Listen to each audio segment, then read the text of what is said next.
بسم اللہ الرحمن الرحیم۔ شروع اللہ کے نام سے جو بڑا مہربان نہایت رحم والا ہے۔ جی السلام علیکم ورحمۃ اللہ وبرکاتہ۔ ہمارے ساتھ سر فیاض صاحب موجود ہیں۔ تو الحمدللہ رمضان ٹرانسمیشن کا آج پہلا دن ہے ہمارا۔ تو پہلے ہی روزے کے حوالے سے، رمضان کے حوالے سے ہی ہمارا ایک سوال ہے رمضان کے متعلق ہی سر سے، کہ سر یہ جو رمضان شروع ہوگا انشاءاللہ کل سے، تو سحری کے وقت جب اذان ہو رہی ہوتی ہے نا، اس وقت کافی لوگ جو ہیں کھانا کھا رہے ہوتے ہیں اور کافی چھوڑ دیتے ہیں۔ اور فرض کریں کہ ایک گاؤں ہے، اس گاؤں میں 3 مساجد ہیں، اور 3 مساجد میں ایک میں اذان ہو رہی ہے یا ہو چکی ہوتی ہے، 2 میں باقی رہتی ہے۔ تو لوگ اکثر یہ ہوتا ہے کہ وہ کہتے ہیں کہ ابھی 2 میں باقی ہے اذان، تو لہٰذا سحری کر لی جائے۔ تو کیا ایک ہی اذان، پہلی ہی اذان کے الفاظ کان میں پڑھنے سے سحری بند کر دینی چاہیے، یا جو دوسری اذانیں ابھی ہونی ہوتی ہیں ان اذانوں کے وقت تک بندہ سحری کر سکتا ہے ایک پہلی اذان سننے کے باوجود؟ تو اس کا قرآن و حدیث میں ہمیں کیا ملتا ہے سبق، کہ کیا اس کی حقیقت ہے؟ اس کے علاوہ افطاری کے وقت بھی کچھ اس طرح کا ہی ہے سسٹم، کہ اکثر جو ہیں لوگ اعلان کا انتظار کر رہے ہوتے ہیں کہ اعلان ہو کہ روزے داروں روزہ افطار کر لو، ٹائم ہو چکا ہے۔ اور کافی لوگ جو ہیں وہ اذان ہی ہوتی ہے اور اذان پر افطاری سٹارٹ کر دیتے ہیں، اور کافی اذان ہونے کے باوجود بھی اعلان کے انتظار میں بیٹھے ہوتے ہیں۔ تو اس کا کیا شرعی حکم موجود ہے ہمارے دین اسلام میں قرآن و حدیث کے مطابق، کہ ہمارے نبی صلی اللہ علیہ وآلہ وسلم کیسے روزہ افطار کرتے تھے؟ کیا اس وقت بھی اعلان سسٹم ہوتا تھا یا اذان سسٹم ہوتا تھا؟ اور وہ اس وقت تو لاؤڈ سپیکر بھی نہیں ہوتے تھے۔ اور سحری کے بعد نماز فجر ادا کرنے کے بعد، ذکر و اذکار ادا کرنے کے بعد، ایک روزے دار کو کیا فوراً سو جانا چاہیے اگر اس کی کوئی مصروفیات نہیں ہے؟ تو کیا اس کے لیے سونا بہتر ہے، ریسٹ کرنا بہتر ہے؟ کیا ہمارے اسلام میں تعلیمات نبی صلی اللہ علیہ وسلم کے مطابق ایسا کوئی موجود ہے ہمارے لیے حکم کہ سو جانا چاہیے، اور کتنی دیر سونا چاہیے، کس ٹائم سونا چاہیے ایک روزے دار کو؟ تو ان سوالات پر آپ براہ مہربانی رہنمائی کر دیجیے گا۔ جی وعلیکم السلام ورحمۃ اللہ وبرکاتہ۔ جی بھائی جان، آپ کے 2-3 سوال ہیں سحری کے حوالے سے ہی، رمضان ٹرانسمیشن کے ریفرنس کے ساتھ جو آپ نے سسٹم شروع کیا، اللہ آپ کو خیر و برکت عطا فرمائے۔ لوگوں کی رہنمائی کے لیے آپ نے یہ جو سسٹم شروع کیا ہے، اللہ سب کو دین کی سمجھ بوجھ، دین کا فہم عطا فرمائے، اور آپ اس سلسلے میں کوشش کر رہے ہیں، اللہ آپ کی کوششوں کو قبول فرمائے، آپ کے لیے آخرت کی نجات کا ذریعہ بنائے۔ تو سوال آپ کا ہے پہلے نمبر پر کہ سحری کے وقت جب اذان ہو رہی ہوتی ہے، کافی لوگ کھانا کھا رہے ہوتے ہیں اور وہ کھاتے رہتے ہیں کہ چلیں اذانیں اب ہو رہی ہیں، ہونے دیں، کھانا کھاتے ہیں، اور کچھ ہیں کہ پہلی اذان پہ ہی چھوڑ دیتے ہیں، اذان کان میں پڑتی ہے اور کھانا چھوڑ دیا جاتا ہے۔ کچھ ہے وہ کہتے ہیں جی ابھی ساری مسجدوں میں ہو رہی ہے، ابھی ایک میں ہوئی ہے، 2 میں باقی ہے، چلیں وہ بھی ہو جانے دیں۔ تو اس سلسلے میں کیا کرنا چاہیے؟ جی آپ کا یہ جو سوال ہے، اس کے بارے میں قرآن و حدیث کے تحت جو ہمیں وضاحت ملتی ہے، اللہ تعالیٰ قرآن مجید میں ارشاد فرماتے ہیں کُلُوا واشربوا حتیٰ یتبین لکم الخیط الابیض من الخیط الاسود من الفجر، کہ جب تک سفید دھاگا سیاہ دھاگے سے واضح نہ ہو جائے اس وقت تک سحری کھاؤ۔ اس سے مراد کیا ہے؟ یہ طلوع فجر، جب طلوع فجر ہو جاتی ہے اس وقت تک ہم کھانا کھا سکتے ہیں۔ اب جب اذان شروع ہوتی ہے، یہ طلوع فجر کے وقت ہی نارملی ہمارے ہاں ہوتی ہے، اور اذان شروع ہونے تک ہمیں شریعت نے کہا کلوا واشربوا، کھاؤ پیو۔ اب جب اذان شروع ہو جاتی ہے، ہمیں کھانا پینا جو ہے اس وقت بند کر دینا چاہیے، کیونکہ فجر کا آغاز ہو چکا ہے، طلوع فجر کا، اور اذان اسی کی نشاندہی کر رہی ہوتی ہے، تو ہمیں کھانا پینا بند کر دینا چاہیے، بالکل یہاں پہ اس موقع پہ نہیں کھانا چاہیے۔ ہاں ایک گنجائش حدیث مبارکہ میں ملتی ہے کہ اگر ہمارے ہاتھ میں کوئی چیز پکڑی ہوئی ہے اور اذان ہمارے کانوں میں پڑ گئی، ہمارے ہاتھ میں لقمہ ہے یا ہمارے ہاتھ میں کوئی چیز کھانے کی ہے، تو اس کے بارے میں سنن نبی داود میں روایت ملتی ہے کہ نبی کریم صلی اللہ علیہ وسلم نے فرمایا اذا سمع احدکم النداء، کہ جب تم میں سے کوئی اذان کی پکار کو سنتا ہے، والاناء علی یدہ، اور برتن جو ہوتا ہے اس کے ہاتھ میں آتا ہے، یعنی کھانے پینے کا کوئی برتن ہے، اذان شروع ہو گئی ہے اس کے ہاتھ میں، تو آپ نے فرمایا فلا یضعہ حتی یقضی حاجتہ منہ، تو وہ اس کو فوراً نہ رکھ دے جب تک کہ اس میں سے اپنی حاجت نہ پوری کر لے۔ اب ایسے بندے کو گنجائش ہے یہاں پہ جس کے ہاتھ میں کوئی برتن پکڑا ہوا ہے کھانے پینے کا اور وہ کھا رہا ہے اور اذان شروع ہو گئی ہے، اب اس سے یہ فائدہ اٹھا سکتا ہے۔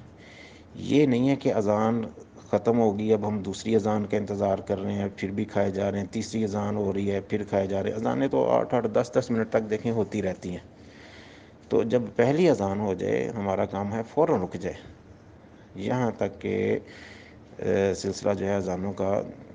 جیسے ہی شروع ہوتا ہے ہم بالکل ختم کر دیں۔ یہ صرف گنجائش ہے اس بندے کے لیے جس کے ہاتھ میں کوئی چیز کھانے پینے کی، اب اس ٹھیک ہے اس سے فائدہ اٹھا لے، اس کو نہ فوراً رکھے۔ باقی یہ نہیں کہ اذان شروع ہوگی اور ہم اٹھائی جا رہے ہیں کھائے جا رہے ہیں، اٹھائے جا رہے ہیں کھائے جا رہے ہیں، یہ روٹین جو ہے وہ غلط ہے، اس سے روزہ جو ہمارا خراب ہو جاتا ہے، اس سے پرہیز کیا جائے۔ دوسرے نمبر پہ جو آپ کا سوال ہے کہ افطاری کے وقت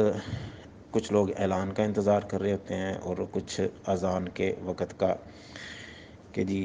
روزے داروں روزہ افطار کر لو، افطاری کا ٹائم ہو گیا۔ کئی مساجد میں اس طرح کی آوازیں، کئی مساجد میں اذان کی آواز آتی ہے، ڈائریکٹ اذان دیتے ہیں۔ اب یہاں پہ بھی لوگوں کے مختلف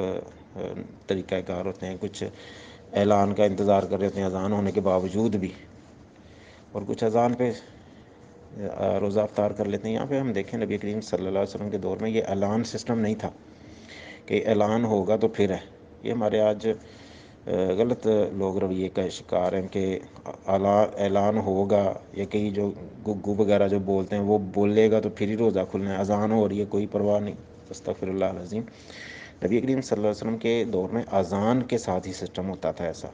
اذان ہوئی اور روزہ افطار کر لیا جائے، نہ کہ ہم اعلانوں کا انتظار کریں۔ اعلان کا اس میں کوئی کنسیپٹ نہیں ہے، یہ تو آج کچھ لوگوں نے سہولت کے پیش نظر اگر شروع کر دیا ہے تو لوگوں کو انفارم کرنے کے لیے، لیکن یہ نہیں کہ ہم اسی کو ہی بیس بنا لیں اور اذان کی پرواہ نہ کریں۔ مین چیز جو ہے وہ اذان ہے، اذان ہو ہم فوری جو ہے افطاری کریں، بلکہ نبی کریم صلی اللہ علیہ وسلم کا فرمان ہے کہ میری امت اس وقت تک فلاح پہ رہے گی جب تک یہ افطاری میں جلدی کرے گی اور سحری میں تاخیر کرے گی۔ اس کی اذان ہوگی، اب اپنا افطاری کا سلسلہ شروع کر دیں، نہ کہ ہم اعلانوں کا انتظار کرتے رہیں یا سائرن کا انتظار کرتے رہیں، یہ چیز ٹھیک نہیں ہے۔ تیسرے نمبر پر جو آپ کا سوال ہے کہ فجر کے بعد ذکر و اذکار کر کے سونے کا کیا معاملہ ہے، کہ سونا بہتر ہے، ریسٹ کرنا بہتر ہے، اور کتنی دیر سو سکتے ہیں، اس بارے میں ہمیں شرعی طور پر کوئی تنگی نہیں ہے۔ اگر ہم دیکھتے ہیں کہ سحری کے وقت کے ہم اٹھے ہیں، اس سے پہلے کے اٹھے ہیں، ہم نے ذکر و اذکار بھی کیے، نماز بھی پڑھی، سحری بھی کھائی، اب فجر کی نماز بھی پڑھ لی ہے، اور بندہ اب ظاہر تھک جاتا ہے، تو اب وہ تھک گیا ہے تو بالکل وہ ریسٹ کر سکتا ہے، یہاں پہ کوئی حرج والی بات نہیں۔ کچھ لوگ یہاں پہ سختی کا مظاہرہ کرتے ہیں کہ نہیں جی فجر کی نماز پڑھ کے سو ہی نہیں سکتے ہیں جی، اس میں رزق میں بے برکتی ہو جاتی ہے، یہ ہو جاتا ہے وہ ہو جاتا ہے، جبکہ شرعی طور پر ایسی کوئی پابندی نہیں ہے۔ اگر آپ دیکھیں ایگزاسٹ ہو چکے ہیں، صبح کے آدھی رات کے اٹھے ہوئے ہیں، فجر کی نماز آپ نے فرض دیکھیں ادا کر لی ہے، مین چیز جو ہے وہ فرض ہے، نماز فجر آپ نے ادا کر لی ہے، اب آپ کی طبیعت چاہ رہی کہ ریسٹ کر لیا جائے، اب زیادہ جاگنا آپ کے لیے مشکل ہو رہا ہے، تو بالکل آپ سو سکتے ہیں، کوئی حرج والی بات نہیں۔ اگر بندے کی ہمت ہے وہ بیٹھا رہے، کوئی نہیں، سورج جب طلوع ہو جائے اس وقت تک ذکر و اذکار کرے، اس کے بعد اشراق کے نوافل پڑھ لے، یہ اس کے لیے بڑی فضیلت والی بات ہے کہ حج اور عمرے کا حدیث مبارکہ کے تحت اس کو اجر ملتا ہے۔ لیکن یہ نہیں ہے کہ یہ پابند ہو گیا بندہ اب سو ہی نہیں سکتا۔ کچھ لوگ یہاں پہ سختی سے منع کرتے ہیں، نہیں جی نہیں سونا جب تک سورج نہیں نکلے گا، ایسا کچھ نہیں ہے، شریعت نے اس میں سختی نہیں رکھی۔ شرعی طور پر صرف جو ممانعت ہے مغرب کے بعد سونے کی ممانعت ہے کہ عشاء سے پہلے نہ سویا جائے مغرب کے بعد، تاکہ عشاء کی نماز نہ فوت ہونے کا خدشہ رہے۔ باقی اگر صبح فجر کی نماز بندے نے پڑھ لی ہے اور اس کی طبیعت میں آرام طلبی اس وقت ہو رہی ہے کہ میں اب تھک گیا ہوں چلیں آرام کر لیں، تو بالکل آرام کر سکتے ہیں، اس میں کوئی شرعی طور پر حرج والی بات نہیں ہے۔ واللہ عالم بالصواب۔ السلام علیکم ورحمۃ اللہ وبرکاتہ۔ اور اب آپی بنت جاوید صاحبہ ایک اہم ٹاپک پر بات کرنا چاہتی ہیں۔ السلام علیکم ورحمۃ اللہ وبرکاتہ۔ میرے بھائی صاحب کا مجھ سے سوال ہے کہ آج کل خواتین مجبوری کے تحت جاب کے لیے گھر سے باہر نکلتی ہیں، اور جاب حاصل کرنے کے لیے سوشل میڈیا پر ایڈس دیکھتی ہیں، واٹس ایپ پہ گروپس جوائن کرتی ہیں، مختلف پمفلٹ دیکھتی ہیں، اور پھر ان ایڈس کو دیکھتے ہوئے وہ ادارے سے رابطہ کر کے ڈائریکٹ ان کے پاس بغیر سوچے سمجھے چلی جاتی ہیں، اور ان کے ساتھ جو حادثات پیش آتی ہیں، ان کی جو عزتیں نیلام ہوتی ہیں، تو اس صورت میں کیا احتیاطی تدابیر کرنی چاہیے؟ تو میرے بھائی صاحب کو میں یہی جواب دینا چاہوں گی، بلکہ میں اپنے ہی تجربے سے جواب کا آغاز کرتی ہوں۔ 2 مہینے پہلے کی ہی بات ہے، مجھے جاب کی کافی زیادہ ضرورت تھی، اور میں نے سوشل میڈیا پر ایڈس دیکھے جس میں سے مجھے اینٹی کرائم میں ویکنسی ملی، اور میں نے اس ادارے سے رابطہ کیا، تو انہوں نے مجھے سلیکٹ بھی کر لیا، پھر انہوں نے مجھے آل ڈاکومنٹس کے ساتھ ادارے میں بھی بلایا، ٹھیک ہے۔ تو کہیں نہ کہیں میرے ذہن میں یہ سوال آیا کہ کہیں یہ فیک تو نہیں۔ پھر میں نے سوچا کہ مجھے کسی سے مشورہ کر لینا چاہیے، خود سے یہ سٹیپ نہیں لینا چاہیے۔ میں نے اپنے چاچو سے رابطہ کیا، ان کو میں نے پوری بات بتائی، تو انہوں نے مجھے کہا کہ نہیں، یہ مجھے فیک لگتا ہے، تو آپ ان سے رابطہ نہ کریں، آپ ان کے پاس نہ جائیں۔ تو بہرحال مجھے جاب کی اس ٹائم کافی زیادہ ضرورت تھی، تو میں نے خود چاچو کو بھی قائل کرنے کی کوشش کی، مطلب دل میں یہ بات ہے کہ اگر یہ جاب اویل ہوئی اور واقعی میں مطلب یہ بات درست ہے، اور میں اس طرح سے چاچو کا مشورہ مانتے ہوئے میں اگر یہ سکپ کر دیتی ہوں تو میری جاب میرے ہاتھ سے گئی، مطلب کہیں نہ کہیں ظاہر سی بات انسان اپنے بارے میں بھی سوچتا ہے۔ بہرحال کافی لمبی چوڑی بات ہوئی، تو اس کے بعد ایٹ دا اینڈ پھر یہ ہے کہ میں نے چاچو کا مشورہ مانتے ہوئے میں اس ادارے میں نہیں گئی، میں نے ان سے کوئی رابطہ نہیں کیا، ایون میرے پاس جاب لیٹر جو جاب کا لیٹر ہے وہ بھی میرے گھر تک آ گیا تھا، اور میں نے گھر سے وہ واپس لوٹا دیا، لاہور سے آیا ہوا تھا، تو میں نے وہ لیٹر ریسیو نہیں کیا، میرے پاس ان کے کافی میسیجز ابھی بھی ہیں، اور انہوں نے ایسی ویب سائٹ بنائی ہوئی تھی کہ وہ لگتا تھا کہ اتھینٹک ہے، یہ فیک ہے ہی نہیں، مطلب کہیں سے بھی بس ذہن میں یہ سوال پیدا ہوئے کہ یہ فیک لگتی ہے، لیکن انہوں نے جو کام کیا ہوا تھا، اپنی ویب سائٹ کو جو مینیج کیا ہوا تھا، اور جس طریقہ کار سے وہ کام کر رہے تھے یا کر رہے ہیں، تو مطلب وہ فیک نہیں لگتا تھا، ٹھیک ہے۔ تو وہ میری قسمت اچھی تھی کہ میں نے اپنے چاچو سے مشورہ کیا، اور ان کا مشورہ مانتے ہوئے یہ ہے کہ اللہ پاک نے میری حفاظت کی ہے، ٹھیک ہے، میں ایک حادثے سے بچ گئی ہوں۔ آگے میرے ساتھ کیا ہونا تھا کیا نہیں ہونا تھا یہ میں نہیں جانتی، میرے اللہ کے ساتھ جانتی ہے، لیکن یہ ہے اللہ پاک نے میری حفاظت فرمائی ہے۔ تو ایسی ہی بہنوں کو میں اپنے ہی اس تجربے سے یہی بات کہنا چاہوں گی کہ کبھی بھی آپ سوشل میڈیا کے ایڈس پر ٹرسٹ نہ کریں، یہ فیک ہوتے ہیں، کبھی بھی یہ درست نہیں ہوتے، ٹھیک ہے۔ تو میں نے خود کافی زیادہ سوشل میڈیا پر کافی زیادہ میں نے ایڈس دیکھے ہیں، جو مطلب انہوں نے ایسے ویب سائٹ بنائی ہوتی ہیں گورنمنٹ کی طرف سے کہ پتہ نہیں بس اب دنوں میں ہی ہماری قسمت بدل جائے گی، ایک مطلب ان کا پرپس یہ ہوتا ہے کہ دوسرے جو ہیں وہ ہمارے ان کا جو مقصد ہوتا ہے وہ ان میں کامیاب ہو جائیں، لیکن ہم بھی بھولی بھالی جو لڑکیاں ہیں، خواتین ہیں، ہم ان کے باتوں میں آ جاتی ہیں، تو ہمیں نا تھوڑا سا سوچ سمجھ کے ہر معاملے میں نا کام لینا چاہیے، سوچ سمجھ کے، اور سب سے جو اہم بات وہ یہ ہے کوئی بھی کام کریں اپنے سے بڑے سے کسی سے مشورہ لازمی کر لیں کہ میں یہ جو کام کرنے جا رہی ہوں مجھے یہ کام کرنا چاہیے یا نہیں کرنا چاہیے، ٹھیک ہے۔ تو پہلی بات وہی میں دوبارہ کہوں گی کہ کبھی بھی سوشل میڈیا کے ایڈس پر ٹرسٹ نہ کریں، اور دوسری بات یہ ہے کہ اگر کبھی ایسا ہو بھی جاتا ہے میری بہن کے ساتھ کہ وہ نہیں، ان کو لگتا ہے کہ صحیح ہے یہ، اور مطلب کوئی دوسرا بھی اس کی تائید کر رہا ہے کہ ہاں آپ کر لیں، مطلب ٹرائی کر لیں، ہو سکتا ہے یہ صحیح ہو، ٹھیک ہے، سم ٹائم کوئی فرینڈ وغیرہ ایسے سجیشن دے دیتی ہے تو حوصلہ بڑھ جاتا ہے کہ ہاں یار، مطلب میری اپنی بھی یہی تھنکنگ تھی کہ کر لینے چاہیے، اور ساتھ میں مجھے میری یہ دوست بھی ایسا مشورہ دے رہی ہے تو ٹرائی کر لینا چاہیے، مطلب اپنی ہی سوچ پہ جب ہم یہ سٹیپ لیتے ہیں تو اس صورت میں ایسا کرنا چاہیے کہ اگر آپ جا رہے ہیں، ٹھیک ہے، کہ مطلب اس ادارے کے ساتھ آپ کا رابطہ ہو گیا ہے، انہوں نے آپ کو بلایا ہے انٹرویو کے لیے یا کسی بھی مطلب ڈاکومنٹ سبمٹ کروانے کے لیے، تو آپ گھر سے اکیلے کبھی بھی نہ نکلیں، ٹھیک ہے، فرسٹ آف آل گھر سے اکیلے کبھی بھی نہ جائیں، خاص طور پر ان جگہوں پر جہاں پہ آپ کو معلوم ہے کہ وہاں پر غیر محرم ہے، وہاں پر آپ کا کوئی بھی محرم نہیں ہے۔ اگر میری بہنیں کوئی غیر شادی شدہ ہیں تو اپنے والد محترم کو ساتھ لے کر جائیں، اپنے بھائی کو ساتھ لے کر جائیں، اگر شادی شدہ ہیں تو اپنے ہسبینڈ کو ساتھ لے کر جائیں۔ بات کرنے کا مقصد یہ ہے کہ لازمی کسی نہ کسی محرم کے ساتھ جائیں، ایسے گھر سے اکیلے نہ جائیں،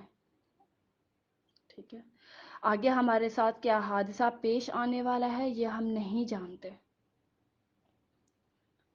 ٹھیک ہے۔ اگر میری کوئی بہن ایسی غلطی کر بھی لیتی ہے، وہ چلی بھی جاتی ہے، تو ایٹ لیسٹ کم از کم وہ اپنے موبائل میں بیلنس رکھے، ٹھیک ہے، اور وہاں پر پہنچ گئی ہے، ان کے ساتھ بات چیت ہو رہی ہے، تو اگر اور آپ کو ڈاؤٹ لگتا ہے کہ ایسا کچھ غلط ہونے والا ہے، ٹھیک ہے، آپ ان کے سامنے کال پہ بات نہیں کر سکتے، گھر میں انفارم نہیں کر سکتے، آپ کسی کو انفارم نہیں کر سکتے، تو ایٹ لیسٹ آپ ایک میسج تو چھوڑ سکتی ہیں گھر میں کسی فرد کو یا کسی جاننے والے کو جو آپ کی ہیلپ کر سکے اس ٹائم۔ آپ ان کے سامنے کال پہ بات نہیں کر سکتے، کسی کو نہیں بلا سکتے اس ٹائم جہاں پہ آپ بیٹھی ہیں، لیکن یہ ہے کہ آپ پھرتیلی دکھاتے ہوئے، تھوڑی سی ہوشیاری دکھاتے ہوئے کسی طریقے سے آپ میسج تو آپ لیو کر سکتی ہیں کہ آپ میسج کر دیں کسی نہ کسی کو، تاکہ کوئی آپ کے ہیلپ کو پہنچ جائے، ٹھیک ہے۔ اگر آپ کے ساتھ کوئی محرم ساتھ جانے والا نہیں ہے، کوئی نہیں جا سکتا، گھر میں کوئی نہیں ہے، تو آپ مطلب کسی اور کو انفارم کر کے جائیں کہ میں فلاں جگہ پہ جا رہی ہوں، اتنا ٹائم لگ جانا ہے، تو ایٹ لیسٹ وہ آپ کے پیچھے فکر مند رہیں گے، آپ وہ دیکھیں گے کہ ہاں اتنا ٹائم ہو گیا ہے، کم از کم آپ ایڈریس دے کر جائیں گی، اس ایڈریس پر وہ خود پہنچ جائیں گے، آپ کی ہیلپ کریں گے۔ یہ ہے کہ ہمیں احتیاطی تدابیر خود ہی تجویز کرنی پڑیں گی، ٹھیک ہے۔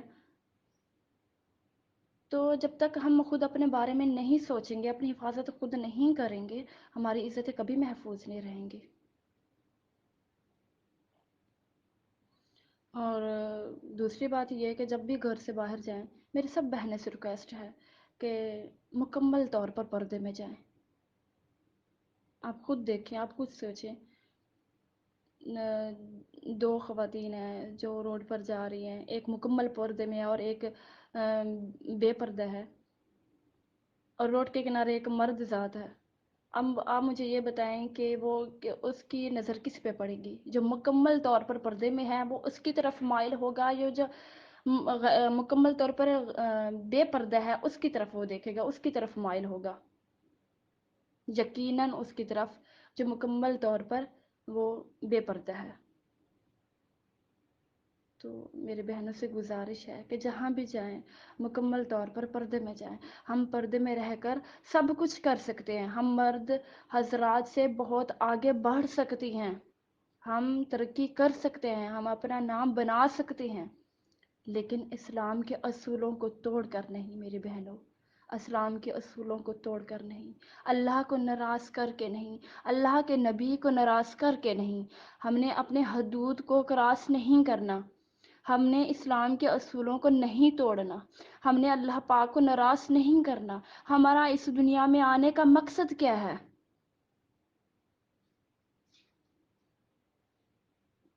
اس مقصد کو تو کبھی سوچے،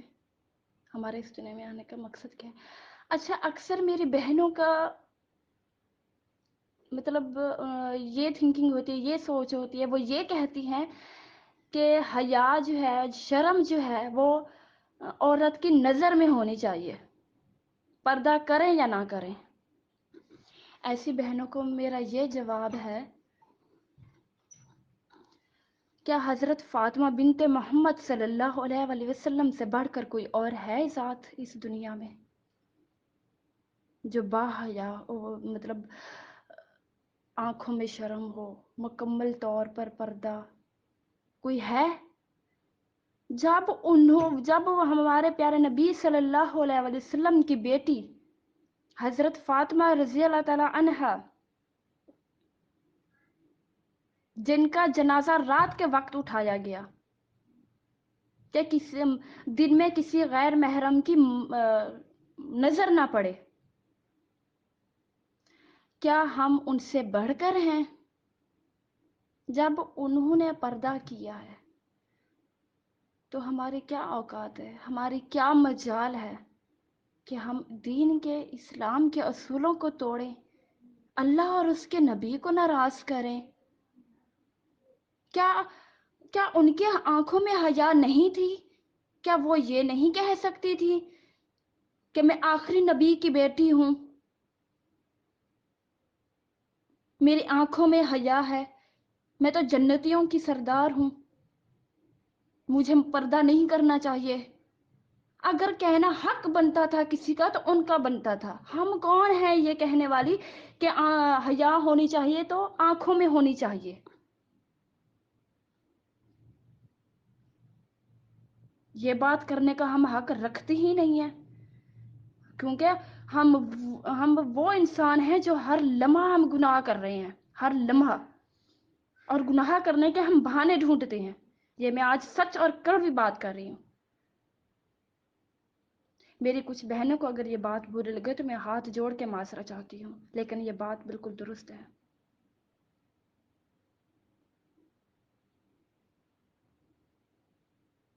جب ہم خود کو پردے میں نہیں رکھیں گے، ہم کبھی بھی خود کو محفوظ نہیں رکھ سکیں گے۔ آج ہم موبائل پہ، فون پہ بات کر رہے ہیں کسی سے، ہم غیر محرم کی آواز سن رہے ہیں، ہمارے کانوں کا زنا ہے۔ ہم ان کے ساتھ بات کر رہے ہیں، زبان کا زنا ہے۔ ہم ان کے پاس جا رہے ہیں، دیکھ رہے ہیں، اگر ہم گھر سے باہر نکلتے ہیں، کسی مرد کو دیکھتے ہیں، اس پر نظر پڑتی ہے، آنکھوں کا زنا ہے۔ اور جس مرد کے پاس ہم جا رہے ہیں اور جتنے قدم چل کر جائیں گے، ہمارا وہ بھی زنا ہے۔ اور جو کچھ بھی ہم کر رہے ہوتے ہیں غیر محرم کے ساتھ، ہماری وہ ویڈیو بن رہی ہوتی ہے، اور روز محشر اللہ پاک ہمیں ہمارا کردار دکھائے گا کہ تو اس دنیا میں کیا کرتی رہی ہے۔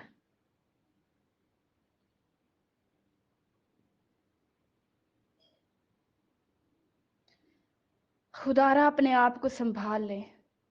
اپنے آپ کو دین کے راستے پر لے آئیں، اللہ کے احکامات کو مت توڑیں۔